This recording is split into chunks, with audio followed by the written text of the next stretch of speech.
नमो अरिहन्ताणं नमो सिद्धाणं नमो ऐरियाणं नमो उज्जायाणं नमो लोये सव्साहोणम् तीन भुवन में सार वीतराग विज्ञानता शिव स्वरूप शिवकार नमः त्रियोग संहारिके। पंडित दौलतराम जी कृत छह ढाला की हम चर्चा कर रहे हैं। छह ढाला की तीसरी ढाल में सम्यक्त्व के 8 अंग में हम निर्विचिकित्सा अंग हमने कल पढ़ा और उसी की कथा आज हम लोग सुनेंगे। किसे कहते हैं निर्विचिकित्सा अंग? कौन बताएगा जल्दी? निर्विचिकित्सा अंग किसे कहते हैं?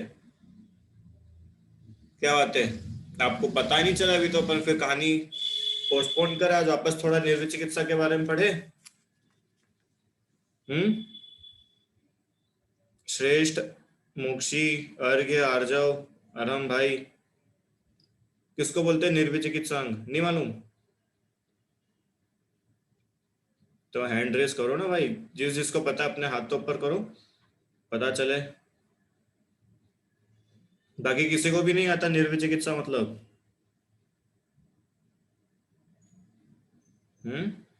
बस सुनाओ विशुद्धि, किसे कहते हैं निर्विचिकित्सा अंग?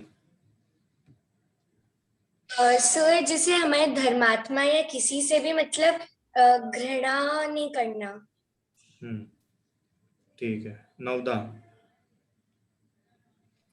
कोई भी सम्यक दृष्टि जीव हो तो उसके मलिन शरीर को देखकर हमें उससे घृणा नहीं करनी चाहिए, उसे निर्विचिकित्सा।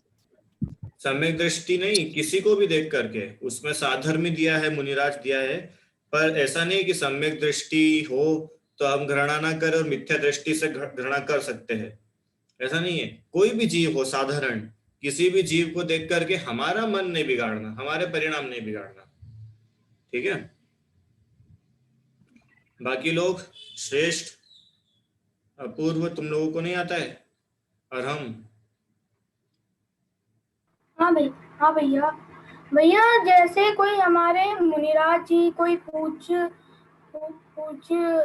लोग, जैसे मुनिराज जी और हमारे अन्य साधर्मी लोग, इनके मलिन शरीर को देख के घृणा नहीं करना या फिर अपना मन बेकार नहीं करना, उसको निर्विचिकित्सा कहते हैं।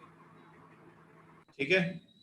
निर्विचिकित्सा किसे कहते हैं? मुनि तन मलिन न देख घिनावे, मुनिराज के या किसी साधर्मी के मलिन तन को देख करके, दुर्गंधित शरीर को देख करके घृणा नहीं करना, उसका नाम निर्विचिकित्सा अंग है। निर्विचिकित्सा अंग में प्रसिद्ध हुए उद्दायन राजा, उनकी कथा हम प्रारंभ करते हैं,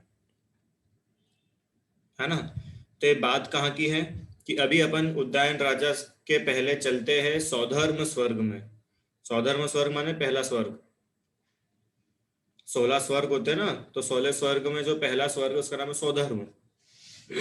तो ऊपर स्वर्ग में देव सभा चल रही है, तो इंद्र महाराज देवों को सम्यक दर्शन की महिमा समझा रहे थे, है ना? क्या बोल रहे थे इंद्र महाराज कि अहो देवो, सम्यक दर्शन में आत्मा का अपूर्व सुख होता है, इस सुख के सामने हमारे स्वर्ग का वैभव भी कोई गिनती नहीं रखता।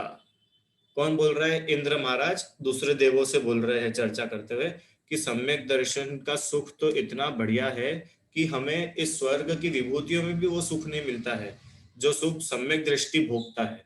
क्यों? क्योंकि सम्यक दर्शन का तो आत्मिक सुख है, अतीन्द्रिय सुख है, सच्चा सुख है सम्यक दृष्टि को। इस सुख के सामने स्वर्ग के वैभव की कोई गिनती नहीं है। इस स्वर्ग लोक में साधु दर्शन नहीं हो सकती, परंतु सम्यक दर्शन की आराधना तो हम यहाँ भी कर सकते हैं। उन्होंने बोला कि देखो, यहाँ स्वर्ग में हम लोग मुनि दीक्षा नहीं ले सकते या हम साधु नहीं बन सकते, पर हाँ सम्यक दृष्टि तो हम हो सकते हैं, सम्यक दर्शन की आराधना हम कर सकते हैं। पर धन्य है वे मनुष्य जो सम्यक दर्शन प्राप्त करने के बाद सम्यक चारित्र तक प्राप्त कर लेते हैं, मुनि दशा प्राप्त कर लेते हैं। धन्य है ऐसे मनुष्य। सच में जो जीव निःशंकता, निःकांक्षित, निर्विचिकित्सा आदि 8 अंग सहित सम्यक दर्शन के धारक होते हैं, वे जीव धन्य हैं। इसलिए सम्यक दृष्टि जीवों की हम यही स्वर्ग से प्रशंसा करते हैं। सम्यक दृष्टि की प्रशंसा कौन करता है? अरे इंद्र भी सम्यक दृष्टि की प्रशंसा करते हैं। कुछ समझ में आया? हमारी अगर कोई व्यक्ति प्रशंसा करता है तो अपने को कैसा लगता है यार? हम अच्छा लगता है ना?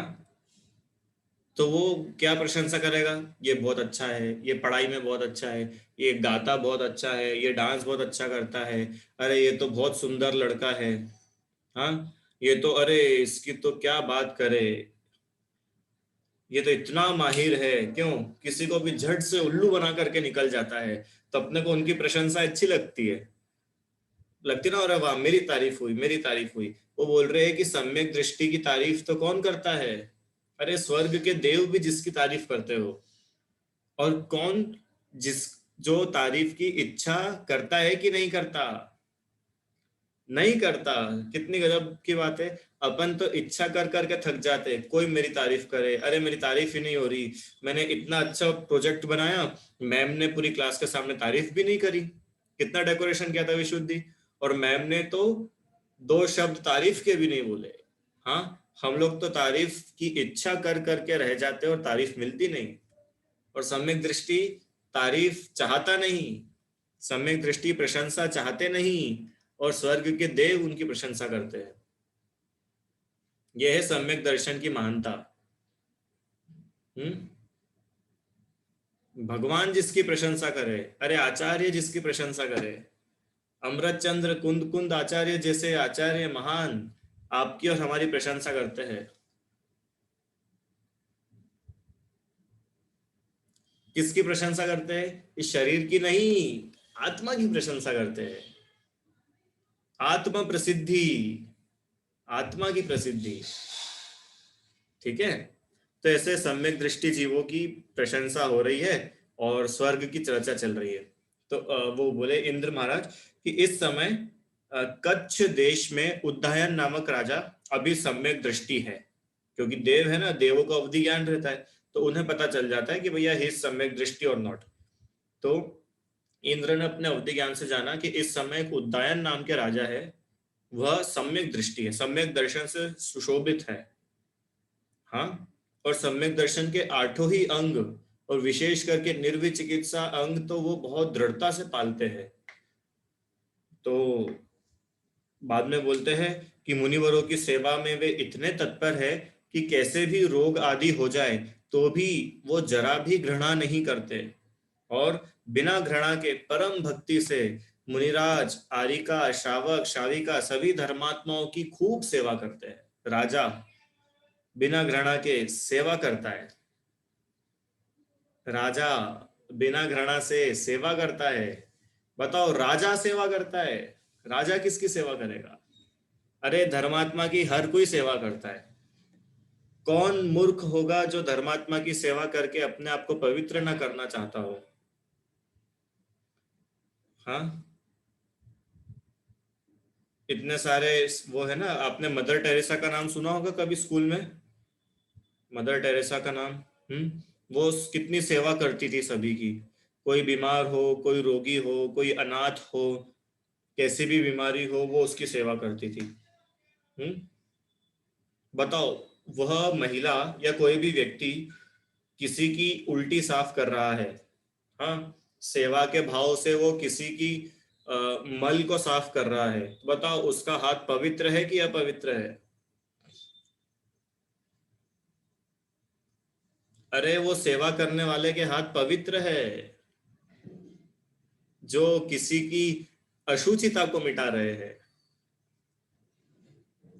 ठीक है, वो राजा को किसी बाहर के व्यक्ति की, अरे मैं तो राजा हूं, ये तो हमारे यहाँ का एक छोटा सा इंसान है, इसकी तो मैं कोई सेवा नहीं करूंगा, नहीं।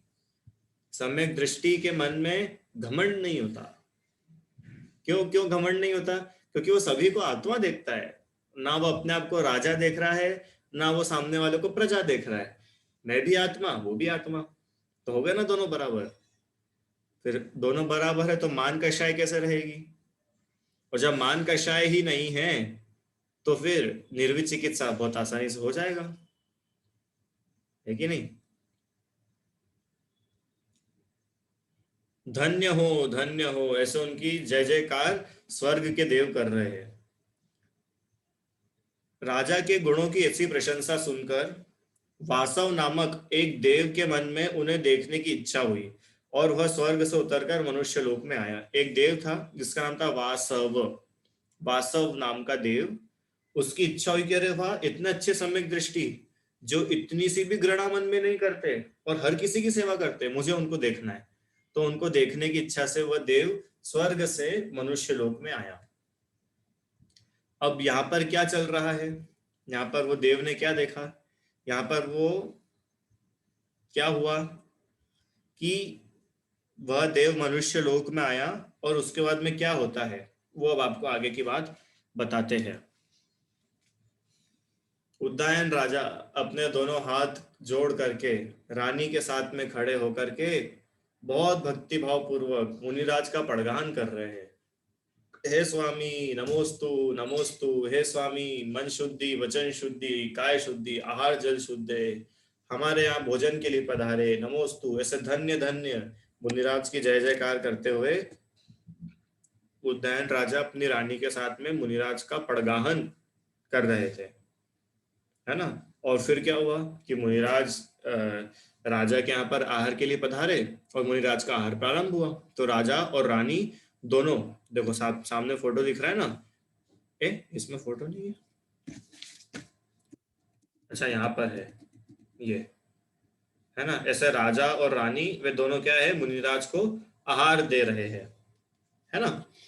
अब इतने में क्या होता है कि बहुत से लोग उन मुनिराज से दूर भाग रहे थे। राजा और रानी तो भक्ति से मुनिराज को आहार दे रहे हैं और जो दूसरे लोग थे वहां महल में और अन्य नगर के जो लोग थे वो उन मुनिराज से दूर भाग रहे हैं, भाग रहे उनसे बच करके। बहुत ने तो अपने चेहरों को कपड़ों से ढक लिया कि अरे बाप रे कौन है, कैसे है, अपने चेहरे को ढक लिया अनेकों लोगों ने। तो क्यों? क्योंकि वो मुनि काने कुबड़े शरीर में भयंकर कोढ़ रोग से ग्रसित थे। काना कुबड़ा शरीर पता है क्या होता है? हाँ, जैसे हम लोगों का शरीर है, अपना शरीर कैसा है कि एकदम सिमेट्रिकल है ना। हमारे हाथ भी प्रॉपर है, पैर भी प्रॉपर है, कमर भी हमारी ठीक है, शोल्डर्स भी हमारे बराबर है।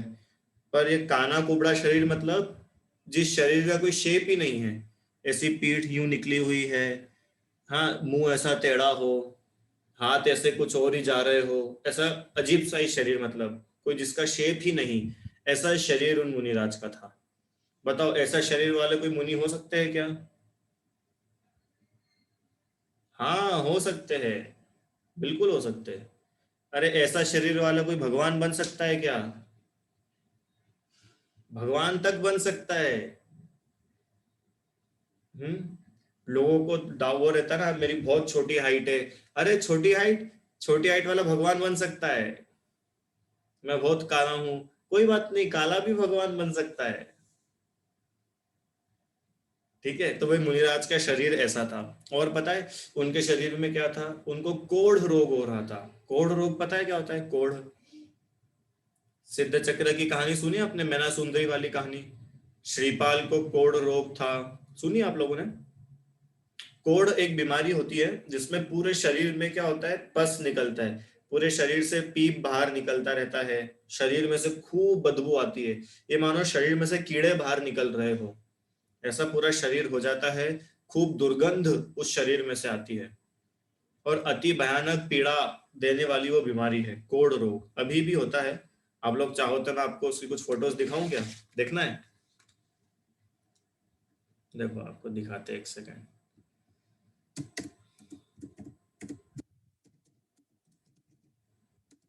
कुष्ठ रोग, हाँ, इमेजेस देखिए, मैं स्क्रीन शेयर करता हूँ आपको बस एक आइडिया देने के लिए कि वो बीमारी कैसी थी, और आप इमेजिन करना कि वो मुनिराज कैसे दिख रहे होंगे। ठीक है, स्क्रीन दिख रही है आप लोगों को? नहीं दिख रही है? दिखी? हाँ, ये होता है कोढ़ रोग। माने देखो पूरा शरीर गल गया, पूरे शरीर में से, अभी ये देखो दिख रहा है ना, ये शरीर में से क्या निकलता है, पीप निकलने लग जाता है। ऐसी खतरनाक ये बीमारी होती है ना, पूरे शरीर में से दुर्गंध आती है। और सोचो, ये तो अभी अपन ने खाली हाथ देखा, जिनका पूरा शरीर ही ऐसा हो उनकी क्या स्थिति होगी। तो ऐसा कुष्ठ रोग उन मुनिराज के शरीर में था। खतरनाक बदबू उनके शरीर में से आ रही थी, हाथ पैर से पीप बह रहा था। हाँ, ऐसी वो मुनिराज की स्थिति थी। अब मुनिराज की उस स्थिति को देख करके नगर के अन्य लोग अपना चेहरा ढकने लगे, नाक बंद करके भागने लगे। पर धन्य हो उस राजा को जो ऐसी अवस्था में भी मुनिराज की आहारचर्या करा रहा है। धन्य हो उसकी भक्ति को। समझ पाए? क्यों? क्योंकि राजा का तो इन पर कुछ ध्यान ही नहीं था कि मुनिराज का शरीर कैसा है। वो तो प्रसन्न होकर भक्ति भाव से मुनिराज को आहार दान दे रहा था और अपने आप को धन्य मान रहा था कि वाह, आज मेरा मनुष्य जन्म धन्य हो गया, मेरा मनुष्य पर्याय सार्थक हो गई। क्यों सार्थक हो गई? अरे मुनिराज के हाथ पर एक ग्रास रखने को मिल गया, धन्य हूं मैं। मेरा पुण्य गजब का है कि एक निर्ग्रंथ मुनिराज को मुझे आहार देने का सौभाग्य मिला। अहो, रत्नत्रयधारी मुनिराज मेरे आंगन में आए हैं, इनकी सेवा से तो मेरा जीवन सफल बन गया। ये भावना होती है सच्चे भक्त की। समझ में आया? ऐसा नहीं अरे भगवान मेरा घर पूरा खराब कर दिया, ऐसा बीमार व्यक्ति आ गया, मेरे घर में से बदबू आएगी। नहीं, कुछ भी नहीं, उल्टा अपने को धन्य मान रहे हैं, मेरा जीवन सफल हो गया। इतने में क्या हुआ? आहार चल रहा था अच्छे से, मुनिराज को आहार दे रहे थे राजा रानी। इतने में क्या हुआ? सामने दिख रहा है ना फोटो। मुनिराज के पेट में अचानक कुछ गड़बड़ हुई और उनको एकाएक उल्टी हो गई। ओहो, जो कुछ भी मुनिराज ने अंदर लिया था सब का सब बाहर आ गया।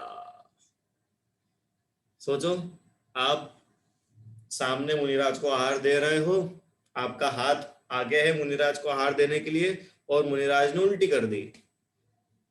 वो उल्टी आपके हाथ पर आ गई, वो उल्टी नीचे गिर गई, वो उल्टी के छींटे उछल करके आपके ऊपर आ रहे हैं। क्या भाव आएगा आपके मन में? अपने मन में कैसा भाव आएगा? धन्य है वो उदयन राजा। क्या करा उदयन राजा ने? राजा है वो, राजा। इमेजिन करो, कुछ राजा है वो कोई सड़क चलता आदमी नहीं था, वो स्वीपर नहीं था, स्वीपर जिसको उल्टी और मल गंदगी से कुछ घृणा ना हो। राजा है। स्वीपर होता तो समझ में आता, स्वीपर तो सब कुछ सहन कर लेगा। हाँ, राजा था, राजा। हाँ, और उल्टी, आप लोगों को कभी उल्टी आई होगी, है ना? तो उल्टी सुगंधित होती है कि दुर्गंधित होती है? ऐसी दुर्गंधित उल्टी हो, और अचानक दुर्गंध भरी उल्टी उनके शरीर पर गिरने से राजा रानी को कितनी ग्लानि हुई होगी। इतनी दुर्गंधित उल्टी मुनिराज के शरीर से निकली हो, राजा रानी को किंचित भी ग्लानि नहीं हुई, इतना सा भी घृणा का भाव नहीं आया, इतनी भी जुगुप्सा नहीं हुई। हो, और मुनिराज के प्रति जरा घृणा नहीं आई, बल्कि क्या करा, अत्यंत सावधानी पूर्वक वे मुनिराज के दुर्गंधमय शरीर को साफ करने लगे। देखिए ऐसी भक्ति कभी अरम भैया, अत्यंत भक्तिभाव पूर्वक उस मुनिराज के उस दुर्गंधमय शरीर को, जिस पर उल्टी लगी हुई है, जिन्होंने अभी उल्टी कर दी है, कुष्ठ रोग की पहले ही बीमारी है, शरीर पूरा पीप से भरा पड़ा है, उस शरीर की सावधानी पूर्वक सफाई करने लगे। और मन में क्या सोच रहे होंगे? देखो, बाहर तो करना पड़ेगा क्योंकि राजा है, तो बाहर से तो सबको दिखाना पड़ेगा ना, नहीं तो लोग क्या सोचेंगे? अरे अगर तुम ऐसा सोच रहे हो तो आओ हम राजा के भीतर भी चले। राजा के मन में क्या विचार चल रहा है, क्या विचार चल रहा होगा? पता नहीं कहाँ से महाराज जी का पड़गान कर लिया, क्यों ऐसा सोच रहे होंगे ना राजा। पता है राजा के मन में क्या विचार आया? राजा के मन में ऐसा विचार आया, अरे रे आज हमारे आहार दान में अवश्य कोई भूल हुई है, जिस कारण से मुनिराज को इतना कष्ट हुआ। मैं मुनिराज की सेवा नहीं कर सका, मैं अभागा हूं। अभी मुनिराज को आहार देते समय राजा क्या बोल रहा था? मैं बहुत भाग्यशाली हूं। और मुनिराज को उल्टी होगी तो क्या बोल रहा है? हमारे आहार में कुछ कमी रह गई है, मैं मुनिराज के अनुकूल आहार नहीं दे पाया। मुझ जैसा अभागा कोई नहीं कि मुनिराज मेरे आंगन पधारे और मैं उनको आहार तक नहीं करा सका। ऐसा विचार चल रहा है उसके मन में। मुनिराज ऑलरेडी इतने बीमार है और उनको भोजन तक नहीं। क्यों? मुनिराज तो एक बार दिन में ले आहार, खड़े अलप निज पान में। कितनी बार आहार लेते मुनिराज? दिन में मात्र एक बार तो आहार लेते हैं, वो भी थोड़ा सा अपने हाथ में। और वो एक बार का आहार भी अगर उनका बिगड़ जाए, उल्टी हो जाए, तो फिर अब तो सीधे 24 घंटे बाद होगा जो होना है। और वो भी बलवान मुनिराज हो तो अलग बात है, बीमार मुनिराज जिनको कुष्ठ रोग पूरे शरीर में भरा पड़ा है। पर धन्य हो उदयन राजा की सेवा, भक्ति, निर्विचिकित्सा कि उन्होंने इतनी भी ग्लानि नहीं करी और अत्यंत भक्तिपूर्वक मुनिराज के मलिन शरीर को साफ करने लगे। और यहाँ तो क्या हुआ, अब देखो अब ट्विस्ट इस कहानी का। यहाँ तो राजा के मन में विचार चल ही रहा था, राजा अपने आप में प्रायश्चित कर रहा था, ओहो मैंने ऐसा कैसे कर दिया, आहार अच्छे से नहीं करा पाया। इतने में ही वे मुनिराज कहाँ चले गए? अदृश्य हो गए। मुनिराज गायब हो गए। ओह मुनिराज कैसे गायब हो सकते हैं? कि सुनो सुनो सुनो सुनो सुनो, वो जो मुनिराज थे ना, वो मुनिराज थे ही नहीं तो कौन था? वो देव था। वो जो वासव देव ऊपर स्वर्ग से नहीं आया था राजा को देखने के लिए, तो उसने सोचा चलो राजा की परीक्षा ही ले लेते हैं। हाँ वो देव था। और वहां मुनिराज तो वहां से अदृश्य हुए और अचानक वहां पर एक देव प्रकट हुआ। और वो देव अब क्या कह रहा है मुनिराज को, राजा को? अत्यंत प्रशंसा पूर्वक वह देव कहने लगा, हे राजन, धन्य है आपके सम्यक्त्व को, धन्य है आपके निर्विचिकित्सांग को। ऊपर स्वर्ग तक में इंद्र महाराज आपके गुणों की प्रशंसा कर रहे हैं। हाँ मुनि के वेश धारण करके मैं ही आपकी परीक्षा करने आया था। धन्य है आपके गुणों को, धन्य है, धन्य है। और वो देव मनुष्य के हाथ जोड़ करके नतमस्तक हो गया। सम्यक दृष्टि की हर कोई पूजा करता है। बताओ देव बड़ा है कि मनुष्य बड़े है? देव बड़ा है, ऑब्वियसली देव ही बड़ा होगा, मनुष्य तो देवों से छोटे ही होते हैं। पर वो देव भी मनुष्य की पूजा कर रहा है। क्यों? सम्यक्त्व के बल पे। समझ में आया? वास्तव में किसी मुनिराज को कष्ट नहीं पहुंचा। ऐसा जानकर के राजा का चित्त प्रसन्न हो गया। तो अभी तक भी राजा थोड़ा शौक में ही था कि हे भगवान कैसा हो गया, मुनिराज को आहार नहीं करा पाए। पर फिर राजा को ये क्लियर हुआ कि वास्तव में मुनिराज को कोई कष्ट नहीं हुआ है, वे मुनिराज की जगह देव थे। और वो पता है क्या कहते देव को? क्यों देव को डांटा होगा उन्होंने, ये क्या तरीका है, ये कोई मजाक होता है क्या? हाँ तुमको परीक्षा लेनी थी तो कुछ और ही करके ले लेते। हाँ इतना दुर्गंधित शरीर। अरे पता है मनुष्य, राजा ने क्या बोला देव से? हे देव, यह मनुष्य शरीर तो स्वभाव से ही मलिन है, रोगों का घर है। क्या बोला? बीमारियों का घर है। आपको पता है अपना जो शरीर है ना, मनुष्य शरीर, इसमें एक एक उंगली पे, माने एक एक इतने इतने पोर्शन पे पूरे शरीर में हजारों बीमारियां हैं, हजारों। नरक में इतने इतने शरीर में लाखों करोड़ों बीमारियां हैं, इतने इतने से पोर्शन पे। हर रोम रोम में बीमारियां हैं अपने को। कुछ समझ दिखती है, कुछ नहीं दिखती है। अरे तो बीमारियों का घर है, इसमें क्या खास बात है? अचेतन शरीर मलिन हो तो भी उसमें आत्मा का क्या? अरे ये शरीर तो अचेतन है, ये मलिन हो, ये सुंदर हो, ये अच्छा हो, बुरा हो, खुशबूदार हो, बदबूदार हो, तो आत्मा का क्या जा रहा है इसमें? आत्मा तो उससे अलग ही है, न्यारा है। धर्मी का आत्मा तो सम्यक्तवादी पवित्र गुणों से शोभित होता है। कल पढ़ा था ना अपन ने कि सम्यक दृष्टि की आत्मा, धर्मात्मा की आत्मा तो सम्यक दर्शन से पवित्र है, रत्नत्रय से पवित्र होती है। शरीर तो अशुचि ही है, शरीर का क्या है? शरीर की मलिनता देखकर धर्मात्मा के गुणों के प्रति जो ग्लानि करते हैं ना, उन्हें आत्मा की दृष्टि नहीं होती, उनको देह की दृष्टि होती है। क्या अरहम, तुम मुझे देख करके बहुत तारीफ करो, हाँ, और मेरे पास में मेरा भाई हो, उसको देख करके उससे बहुत ग्लानि करो, तो तुम तो शरीर को देख करके अच्छा बुरा मान रहे हो ना। तुमने आत्मा को देखा ही का? अगर आत्मा को देखते तो तुम्हें ना में अच्छा लगता ना वो बुरा लगता, क्योंकि आत्माएं तो सब बराबर है, एक जैसी है। क्या बोला? चमड़े के शरीर से ढका हुआ आत्मा अंदर सम्यक दर्शन के प्रभाव से शोभायमान, प्रशंसनीय है। राजा उद्दयन की उत्तम बात सुनकर देव बहुत प्रसन्न हुआ और उसने राजा को अनेक विद्याएं दी, अनेक वस्त्राभूषण भेंट करे। पर राजा तो सम्यक दृष्टि था, जब उसका निर्विद चिकित्सा इतना बलवान था तो उसके कांक्षा कहां से होती? राजा को तो इन सब चीजों की इच्छा ही नहीं थी। और पता है क्या हुआ? अब एक और गजब की बात कि यहाँ तो देव राजा की तारीफ करके राजा को गिफ्ट्स दे रहा है कि वाह, आई एम वेरी हैप्पी, मैं आपसे बहुत खुश हुआ, आप प्लीज एक्सेप्ट माय गिफ्ट्स। वो राजा को वस्त्र दे रहा है, आभूषण दे रहा है और अनेक अनेक विद्याएं दे रहा है। तो राजा ने क्या सोचा होगा कि चलो ये अच्छा हुआ, कम से कम इतनी वस्त्र आभूषण मिल गए। जैसे राजा तो बहुत गरीब होगा जो वस्त्राभूषण के लिए बेचारा बैठा होगा, क्यों? कि चलो वस्त्राभूषण नहीं सही, विद्याएं तो मिल गई। अपने पास विद्याएं नहीं थी, अब सुपर पावर्स आ गई है, अब मैं उड़ूंगा, मैं इधर उधर जाऊंगा, विमान है। अरे कुछ भी नहीं, उल्टा राजा के पास जो कुछ भी था ना वो राजा ने छोड़ दिया।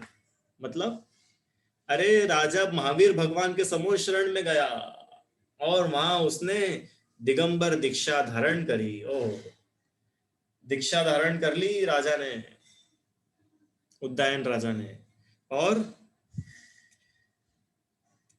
अपनी आत्मा का ध्यान करके, अपने आप को शुद्ध आत्मा जानकर, आत्मा का श्रद्धान करके उन्होंने समस्त कर्मों का नाश करा और भगवान बन गए, सिद्ध बन गए। बोलो उद्दयन भगवान की जय हो, जय हो। भगवान बन गए। एक निर्विद चिकित्सांग के दृढ़ता से पालन पूर्वक जीव भगवान बन गया। सम्यक दर्शन के प्रताप से रत्नत्रय की साधना पूर्ण करके सिद्ध भगवान हो गए, उनको हमारा नमस्कार हो। समझ में आया? देखो, बहुत सारे लोग बाहर से तो हमको खूब धर्म करते हुए दिखाई दे सकते हैं, पर परीक्षा होने पर सब पता चल जाता है कि इनके अंदर धर्म कितना सच्चा है। हाँ, तो उद्दयन राजा धन्य है, ऐसे सम्यक दृष्टि धन्य है, ऐसे सच्चे ज्ञानी धन्य है, जो जैसे बाहर वैसे ही अंदर, कोई छल कपट नहीं, कोई मायाचार नहीं। ऐसे जीव भगवान बनते हैं। अब बताओ, आपको और हमको भगवान बनना है क्या? तो सुनो सुनो, ऐसा मायाचारी करने वाला जीव तो भगवान नहीं बनता, ऐसे ग्लानि करने वाला जीव तो भगवान नहीं बनता। समझ में आया क्या? शंका कांक्षा करने वाला जीव भगवान नहीं बनता। क्यों? क्योंकि वो सम्यक दृष्टि ही नहीं है। जब सम्यक दृष्टि नहीं है तो भगवान कहां से बनेगा? तो 3 अंग अपन ने पढ़े। और पता है एक और बहुत गजब की बात आपको बताऊं? हाँ, आर्ट ऑफ लिविंग का नाम सुना है आपने? आर्ट ऑफ लिविंग, जीने की कला। निहिता हिताक्षी जैन, बताओ आप कैसी लाइफ जीना चाहते हो? बहुत अच्छी लाइफ कि बहुत खराब लाइफ? कैसी लाइफ आप सभी लोग जीना चाहते हो? बोलो। बहुत अच्छी लाइफ। आर्जव भैया को अच्छी लाइफ नहीं चाहिए क्या? हाँ, बहुत अच्छी लाइफ चाहिए, है कि नहीं? तो ये 8 गुण अगर आपकी हमारी लाइफ में हैं, तो आप और हमसे ज्यादा सुखी कोई हो ही नहीं सकता। अब ट्राई करके देखना, ट्राई करके देखना। जो निकांक्षित हो, जो निशंकित होगा, जो निर्विचिकित्सा का धारक होगा, और अभी अपन आगे और 5 पढ़ेंगे, आप करके देखना एक दिन। जैसे हफ्ते में अपने पास 7 डेज है ना, तो हर डे आप एक अंग का पालन करना। जैसे आज मैं शंका नहीं करूंगा, आज मैं इच्छा नहीं करूंगा, आज मैं ग्लानि नहीं करूंगा। कर सकते हो नवदा? एक दिन के लिए कर सकते हैं हम कि आज हम ग्लानि नहीं करेंगे। अरे जो व्यक्ति ग्लानि नहीं करता है, हाँ, उसको सब प्रेम करते हैं, करते कि नहीं करते? जो व्यक्ति ग्लानि नहीं करता है, ऐसी मदर टेरेसा के पाठ हमको स्कूलों में पढ़ाए जाते हैं। क्यों स्कूल में हमको किन के पाठ पढ़ाते हैं? अच्छे लोगों के कि बुरे लोगों के? जे अच्छे गुण वाले होते हैं उनकी तो जगत प्रशंसा करता है। हाँ, ये अच्छे गुण है, ये आपके जीवन को सफल बनाने के 8 सूत्र है। अच्छे जीवन के 8 सूत्र: निशंकित, निकांक्षित, निर्विचिकित्सा, अमूढ़ दृष्टि, उपगुहन, स्थितिकरण, वात्सल्य, प्रभावना। तो ऐसे 8 अंग आप और हम सभी के जीवन में हो, हम सभी ऐसे 8 अंगों को धारण करें, ऐसी भावना है। ठीक है, अभी अपन यहीं तक रखते हैं। किसी के प्रश्न हो तो आप पूछ सकते हैं। कल से अपन जो है चौथा अंग, अमूढ़ दृष्टि अंग जो है, उसकी चर्चा प्रारंभ करेंगे। बोलिए यार। हम ये मुझे ये क्वेश्चन है कि जब देव मुनि बने थे, वो कुष्ठ रोग वगैरह वाले, तो उनको पीड़ा नहीं हो रही थी देव को? नहीं, कुष्ठ रोग वगैरह की नहीं हो रही थी।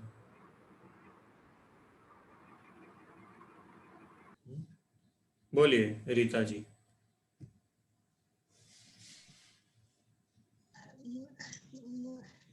मेरा ये प्रश्न है, हाँ। कि जैसे मन से तो अपन सब समझते हैं कि नहीं घृणा करना, पर कोई भी गंदी चीज या मन किसी का देख के मेरे को तो उल्टी आने को करती है, रोक नहीं पाती अपने आप को।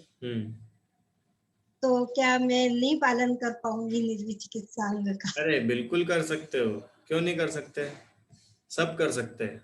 देखो क्या है, अंदर से सबसे पहले तो दृढ़ श्रद्धा होना चाहिए। बाहर से हमारे साथ कुछ भी हो जाए, क्यों? क्योंकि बाहर की क्रिया तो अपनी अलग चल रही है, हमारा श्रद्धान तो पहले मजबूत हो। सबसे पहला है श्रद्धान मजबूत होना। जैसे अब मेरे श्रद्धान है मुझे कि उपवास करना अच्छा होता है ना, पर अब मेरा शरीर इतना कमजोर है कि मैं 1 घंटा भी भूखा नहीं रह सकता, या मैं 6 घंटे भूखा नहीं रह सकता। तो वो तो मेरी शारीरिक कमजोरी है, पर मेरी मानसिक कमजोरी है क्या? मन में तो मेरे को दृढ़ श्रद्धान है कि नहीं? तो जैसा मन में श्रद्धान होगा, वैसा ही आगे फल मिलता है ना। और उल्टी आ भी जाएगी तो कोई बात नहीं, हम हमारी उल्टी से भी घृणा नहीं करेंगे, दूसरे की उल्टी से भी घृणा नहीं करेंगे, है ना। ऐसा विचार रहना चाहिए। अच्छा प्रश्न है, बोलिए हिताक्षी।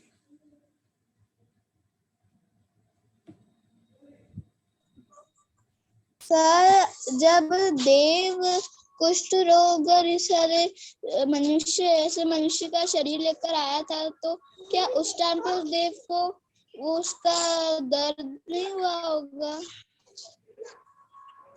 हाँ, तो नहीं हो रहा है ना ये। और हमने भी पूछा तो क्वेश्चन, देवों को कोई पीड़ा नहीं होती है। ये देव जितने भी रूप बना बना करके आते हैं ना, इनको कुछ भी पीड़ा नहीं होती है। क्यों? क्योंकि वो उसका शरीर वैक्रियक शरीर है, वैक्रियक शरीर में रोग नहीं होते देवों के, पहली बात। और दूसरी बात कि वो ऊपर से ऐसा रूप बना धारण करके आए। अच्छा मेरे को एक बात बताओ, आप टीवी देखते हो? मना मत करना, देखते हो ना? हाँ, तो टीवी में हम क्या देखते हैं कि एक व्यक्ति है ना, वो रोल कर रहा है। काय का रोल कर रहा है? वो रोल कर रहा है कैंसर पेशेंट का। ठीक है, तो वो कैंसर पेशेंट का रोल कर रहा है, तो उसको कैंसर की पीड़ा होती है क्या? आराम भैया, होती है क्या? नहीं, क्यों? अपने को दिख तो रहा है वो कितना परेशान है, वो तड़प रहा है, हाँ, या किसी का एक्सीडेंट बताया, उसको खून भी निकल रहा है, उसकी हड्डी टूट गई, क्या क्या नहीं होता है। अरे नहीं नहीं, कुछ नहीं हुआ। क्यों? क्योंकि he is just playing role, वो सिर्फ रोल प्ले कर रहा है। ऐसे ही वो देव भी सिर्फ रोल ही तो प्ले कर रहा था, ठीक है, तो देवों को कोई पीड़ा नहीं होती। ऐसे ही जब एक प्रश्न आया था उस समय कि देव जब नरक में जाते हैं, तीसरे नरक तक, असुर भिड़ावे दुष्ट प्रचंड, तो क्या वो देवों को नरक की पीड़ा होती है क्या, कि नहीं होती है?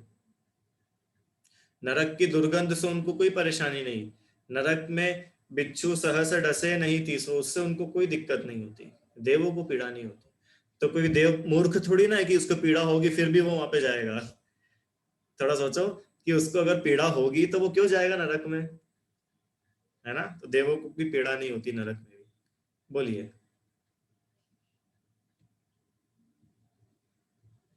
हाँ बोलिए आंटी, रीता आंटी, कुछ और प्रश्न है आपका? नहीं, ठीक है, चलिए फिर इतना ही रखते हैं। जिनवाणी स्तुति।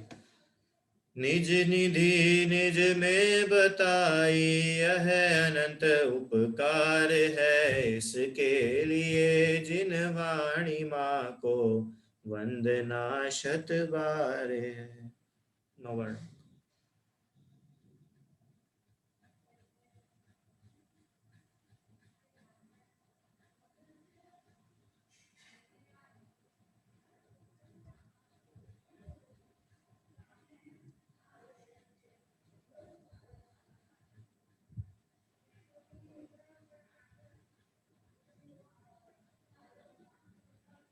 जय बोले द्वादशांग में जिनवाणी माता की जय, महान जैन धर्म की जय। जय जी।